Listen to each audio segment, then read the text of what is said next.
Okay, here's your second part of the examples for your loan payments and whatnot. So after graduating with a bachelor's degree, we've combined all the student loans into a single one with an interest rate compounded monthly.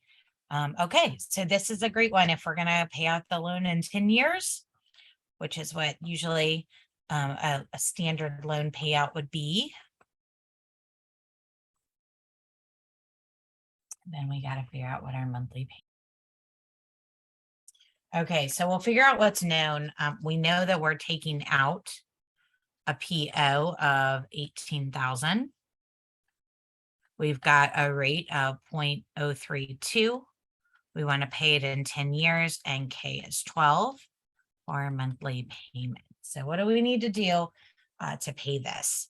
So I'm going to put it all in the equation. Make sure that you have the equation somewhere. That should be RK. Okay, and I'm writing it a little differently because I'm going to pull this piece out. That way I can solve for D. So once I get this chunk, I'm going to divide it, PO divided by it, and that'll give me my D. All right, so let's put in everything we have. PO is 18,000, my loan amount. D is off to the side, 1 minus 1 plus R K to the negative NK divided by R K, and I'm going to get that number and then divide it into my 18,000. So let me get my nice calculator out and show that for you. All right, here we go. So putting it all in, I'm going to do 1 minus 1 plus 0.032 divided by 12. I always put this in a separate parenthesis too. Negative 120. And then close that and then divide by R divided by K. Take that number and divide it into the 18,000.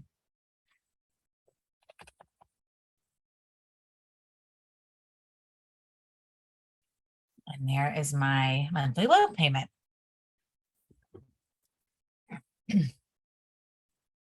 Oops.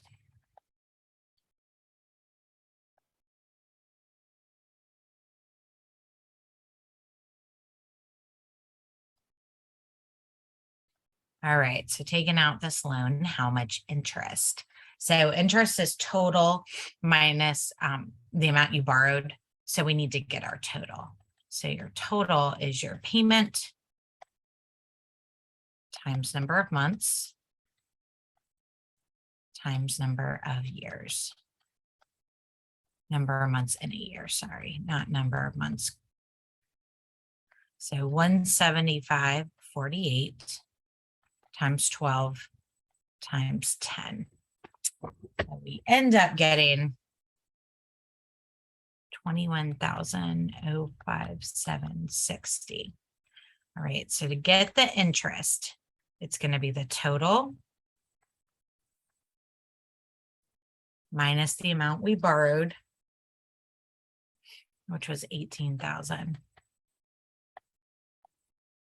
So 305,760 is your interest payment. For this last one, what you're doing with example 5 is figuring out what are they. So we're using all of them now. Nice review of the whole section. Are they compound interest, savings annuity, payout annuity, or loans? And then solve each problem. Okay. So quick little review how you would know savings annuity, you're saving over time. There's monthly deposits. Payout annuity, you're getting monthly payments. Compound interest is a one-time payment in that's being compounded. Loans as you've borrowed money. All right, so let's see how we do here. You receive an inheritance. You're going to use it for college, withdrawing every quarter. So I have a set amount and I'm taking money out. That's going to be a payout annuity.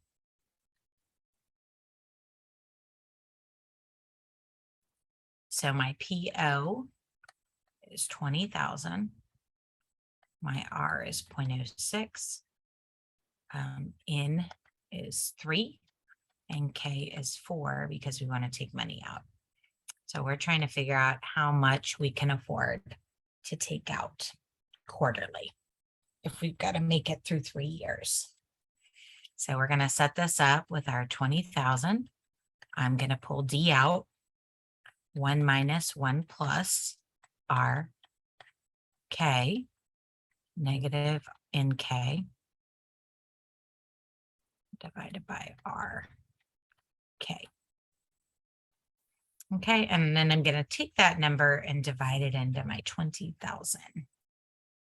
So I'm going to grab my calculator.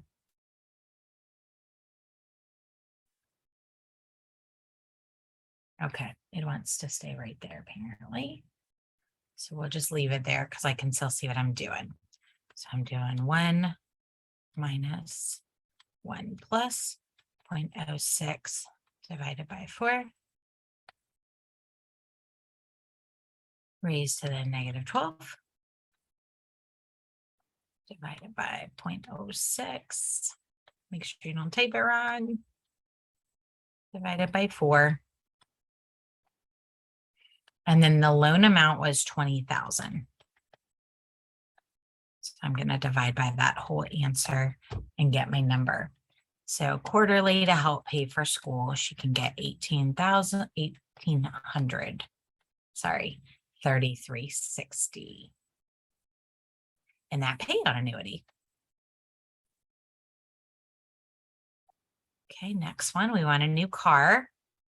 We're going to take out, rather than take out a loan, okay, we want to save 200 a month in an account earning interest monthly.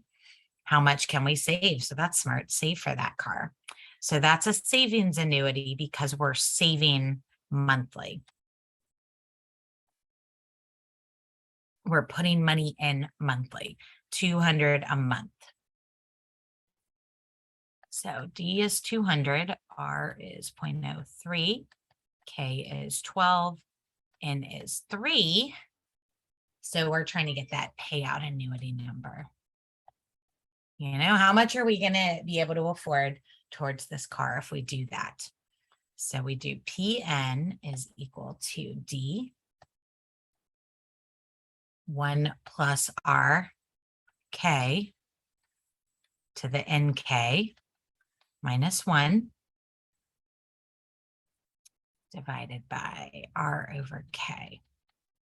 So at this point, really be trying these in your calculator. Make sure you're getting the right answers. Go back and watch the earlier videos if you need more calculator help. 7, 5, 2, 4, 11.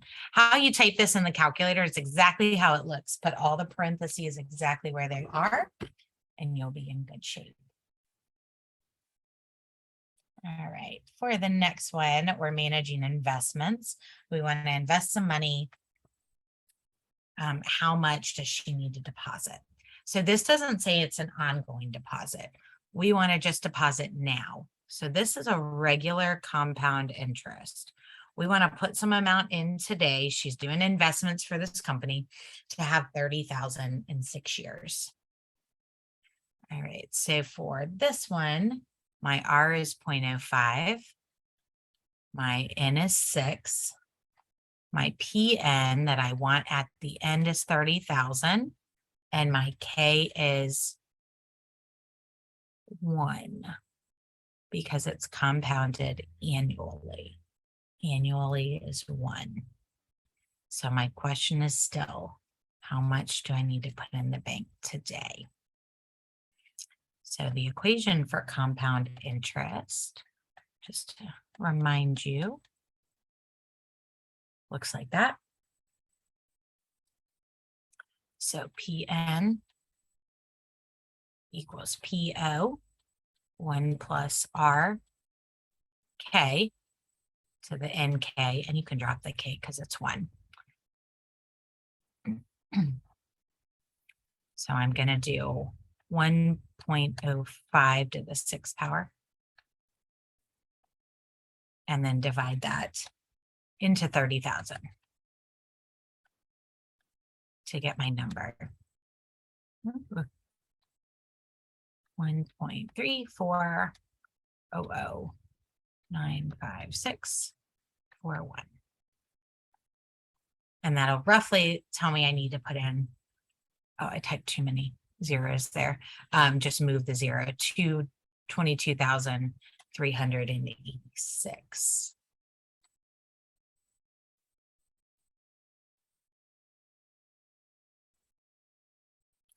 Yep. And then if I leave it there, in those couple of years, it'll grow to 60,000. All right, my next one. We're gonna finance new office equipment.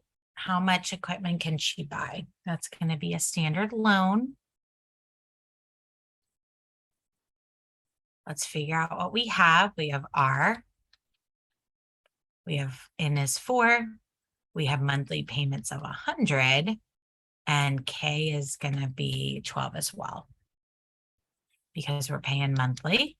And we want to know the PO. We're trying to figure out how much can we borrow? What's this amount?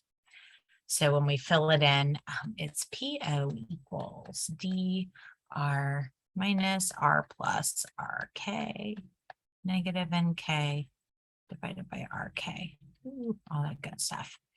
So we can just put it all in.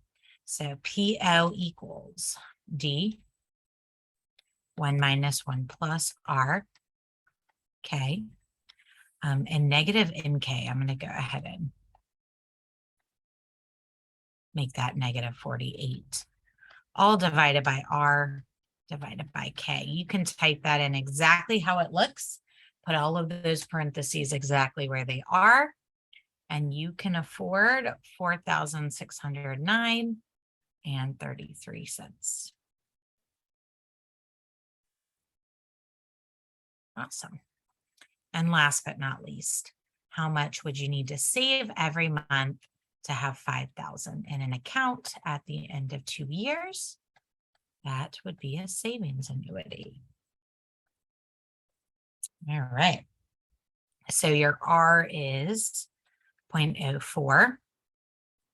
Your PN that you're looking for is 5,000. K is 12.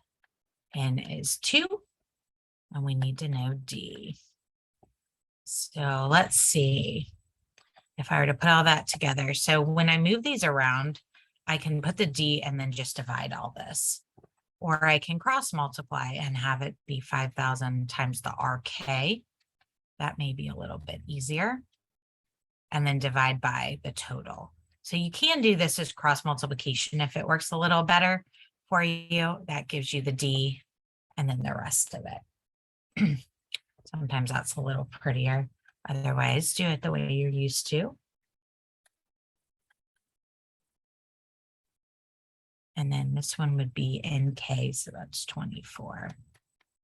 Whew. So if you type all that in, $200.46 is what you need to start saving.